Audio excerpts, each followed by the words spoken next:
mengapa kematian beliau menggemparkan Kairo dengan pemakamannya yang dihadiri lebih dari 1,5 juta orang. Mari kita simak kisah dari Asosiasi Universitas Islam Mesir ini. Al-Kisah dari kampung kecil bernama Tafahna al-Ashraf, distrik Mittelghamir, provinsi Dakohlia, Mesir, ada 9 orang sarjana miskin lulusan Fakultas Pertanian. Lalu mereka pun sepakat membuat sebuah peternakan unggas, sembari mencari mitra ke-10. Namun mereka terbentur modal. Maka dengan sekuat tenaga mereka kumpulkan dari hasil menjual tanah, perhiasan istri, hingga meminjam.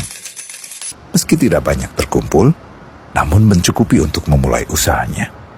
Pertanyaan tersisa, siapa mitra yang ke-10? Insinyur Solah, satu dari mereka pun berkata, "Aku sudah menemukan mitra yang ke-10. Siapa?" kata teman-temannya. Allah, lanjutnya. Allah akan menjadi mitra usaha kita yang ke-10. Allah akan mendapat 10% dari keuntungan kita. Dengan perjanjian, Allah yang akan memberikan perlindungan dan pemeliharaan, keamanan dari segala wabah penyakit. Akhirnya mereka pun sepakat. Kontrak kerjasama pun ditulis secara rinci dan dicatatkan ke notaris, lengkap dengan peran mitra ke-10 tersebut. Tak disangka, setelah 1 musim bisnis mereka langsung meroket, jauh dari yang dibayangkan sebelumnya. Lalu mereka pun kembali bersepakat menambah jatah keuntungan mitra ke-10 menjadi 20% di musim kedua, dan begitu seterusnya hingga mencapai 50%. Lalu bagaimana keuntungan mitra ke-10 itu dialokasikan? Dimulai dengan membangun sekolah dasar Islam putra, lalu lanjut putri, kemudian sekolah menengah putra, kemudian putri. Tambah lagi madrasah alia putra, lalu putri.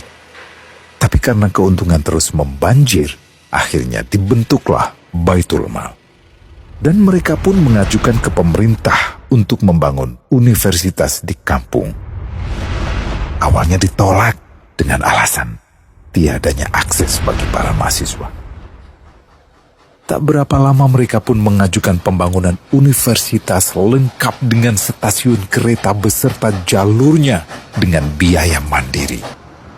Akhirnya permintaan ini disetujui. Dan pertama dalam sejarah Mesir, berdirilah sebuah universitas di perkampungan kecil.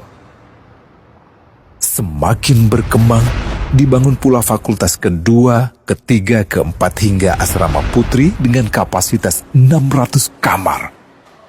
Lalu asrama putra dengan 1.000 kamar.